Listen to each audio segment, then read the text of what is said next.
So we're sitting like on a place that you probably played basketball for your first times and stuff, and it's draft week.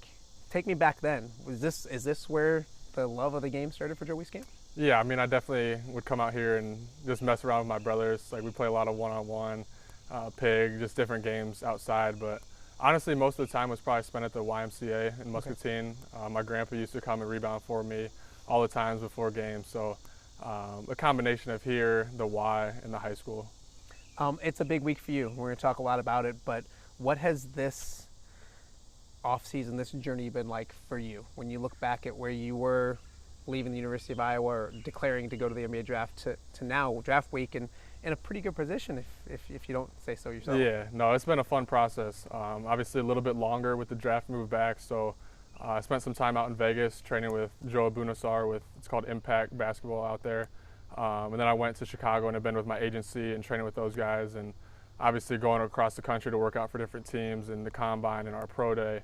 So it's been busy and it's been a lot, but definitely helped myself throughout the process. And that's the biggest thing for me was like I wanted to get in front of teams because they weren't able to come to our games this season and watch us in person because of COVID. So just for them to be able to see me in person, see how well I can shoot it, how well I can move, rebound, just different things like that, I think was huge for me throughout this process. You've done well. Do you realize how well you've done? You seem confident knowing that you put your best effort, your best foot forward for scouts, for combine, all that kind of stuff. Yeah, I mean, I think I put my best foot forward. Like, I showed them what I can do. Like, I shot it really well at the combine. I rebounded, which is another part of my game, which I think is really good and like will translate well to the next level.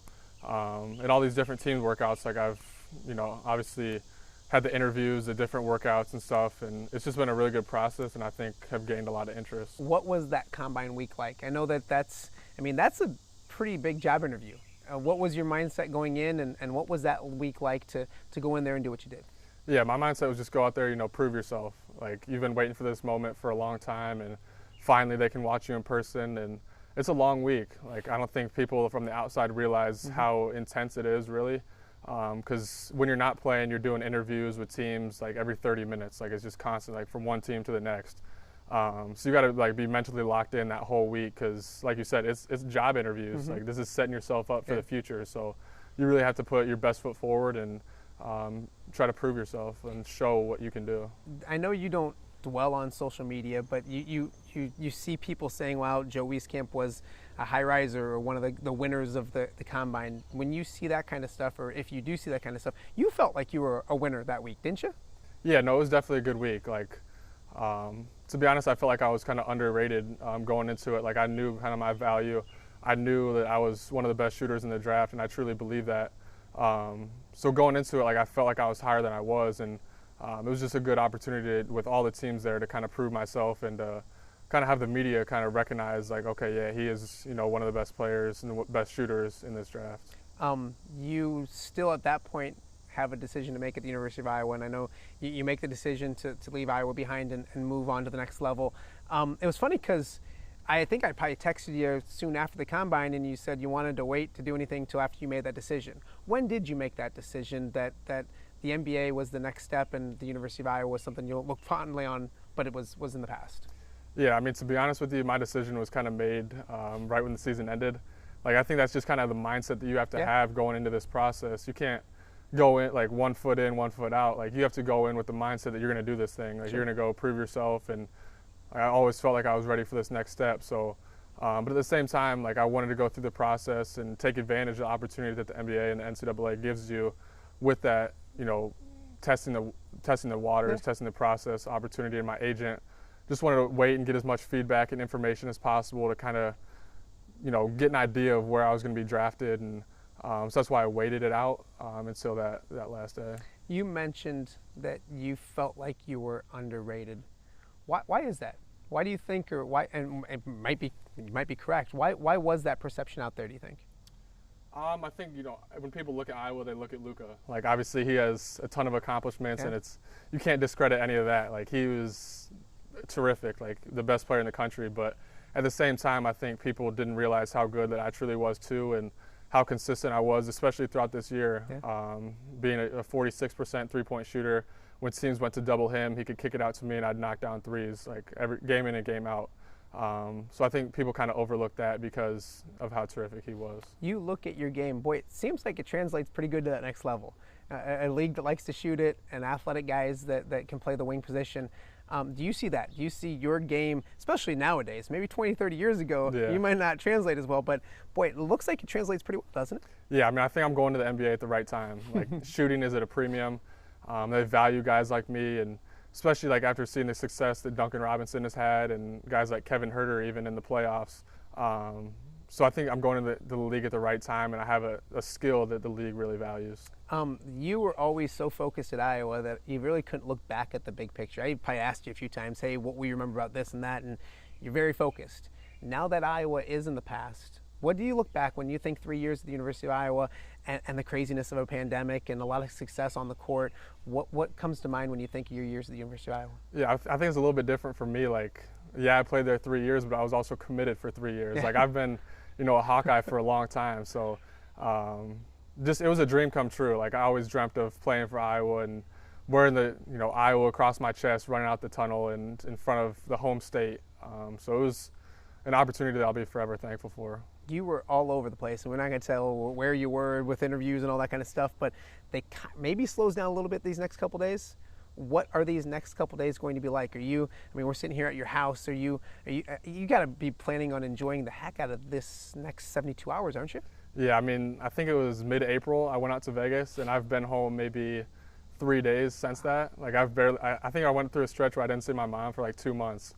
So it's going to be nice to just be home and be with my family and just kind of look back on this process. Like, it's definitely been a grind. I've been traveling all across the country, but it's cool to look back at and just kind of have some time to spend with my family. It is draft week. You seem confident. You have the reason to be confident. Is that a good description for what you are these next couple days? Confident knowing that you put your best foot forward and whatever happens, however the cards fall, they fall? Yeah, absolutely. At the end of the day, I feel like I've put myself in a good position. I think myself and really anyone that's going through the draft process has uncertainty. Whether you're a top 5 pick or potentially going undrafted, like, no one truly knows where they're going unless maybe you're the number 1 pick. Yeah. So by next week, I could be in a random city that I didn't expect to be. So you just never know how it's going to unfold, but I feel like I've put myself in a good position. I've been doing this for 20 years, and Chasen Randall's the guy who's playing the NBA, and there's been nobody else that I've gotten to cover that's played in that league. And when it comes to being drafted, it's Pete Michael back in 2000 from the WQD viewing area. A kid from Muscatine could break that streak. What would that mean to you if Thursday, and hopefully Thursday, things go as planned? It would be a really special moment, something I've dreamt about my whole life. I know after my freshman year when I tested the process, I was watching the draft and thinking, like, I'll hear my name called in a couple of years. Like, that was just my mindset even 2 years ago from today. So just for the Muscatine community, like, going throughout high school, just always having that support at all our games, and I know that they've supported me throughout my career at Iowa, and it'd just be cool to put Muscatine's name across on the on the NBA draft. So it'd be a special moment. Every kid, you mentioned dreaming of playing in the NBA. Every kid, I dreamt of it. When did this become something that wasn't just a dream, and now is almost reality? I think it kind of started like my senior year of high school, freshman year of college, like when I realized, how good I was, and I just felt like my game was going to translate to the next level, and I knew how devoted I was, how dedicated I was to this. It's what I've put my whole life towards, so been dreaming of this moment for a long time. We're sitting in I'm not going to give the location of where, but in a really cool area where you're surrounded by family, and I know family is super important, and you talked about yourself being dedicated. Your family has been dedicated. Kind of talk about them, because this has been a journey for you, but you got brothers, you got mom and dad, you got relatives around you, aunts, uncles, all that kind of stuff that have been on this journey with you.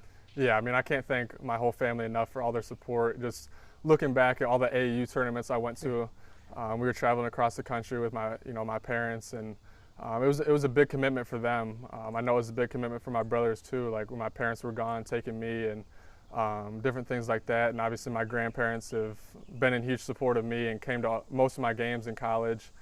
Same with my aunts and uncles. I know that even if they weren't there, they were cheering loud on the TV. So just thank them for all their sacrifice and commitment to helping me get to this point. Everyone sees a very serious Joe Wieskamp. I'm lucky enough that in the last 7-8 years gotten to see a fun side of you as well. So let's have some fun here. You're gonna get drafted. what's the body fat? What was the body fat number again? Don't act like you don't know it. I think it was around like 4. Where are you? Like, what's the celebration dinner on Thursday night, or the food? Like, where here in Muscatine are you gonna let it all hang out and get fat like me? Yeah, so actually, Estella's, it's in Iowa City. They used to have a place in Muscatine. Sure. It's a little Mexican place Yeah. that I've known the owner for a long time, and they're gonna cater it. So, looking forward to having a good spread. When all this basketball stuff is done for a little bit, and it might not be for a while, but when you get a chance to breathe, what's Joe Wieskamp going to do that does not involve basketball? That you just want to go have fun with, that you haven't gotten to do in whatever amount of time? Yeah, I mean, so Mackenzie, my fiance's family, has a lake house up in Okoboji, Iowa. It's a place we spent a lot of time at last year with the pandemic. I would just go to the Y and train there in the mornings and then spend the whole day at the lake. So looking forward to a couple days up there and just to relax and just be out on the water. If you're probably the best Wieskamp in basketball, I'm assuming, with the 4 brothers? Yeah. Or the 3 brothers, 4 of you guys, because I have 4 boys of my own. They're pretty, I'm sure, competitive growing up. Yeah. What sport are you the worst at and your brother's better than at? Make you humble a little bit. Yeah. Because you got basketball, right? Yeah. I know Luke's coming, right? Yeah, Luke's coming. But you got basketball. I'd say football. Okay. Like, I was an okay player, but my older brother Matt was actually a really good player. He was quarterback for Muscatine and then played at Western Illinois. So he was really talented, could throw it, could run. So I'll give him that one. And Sam as well. He was a good quarterback too. What's your record on this court? I couldn't even tell you.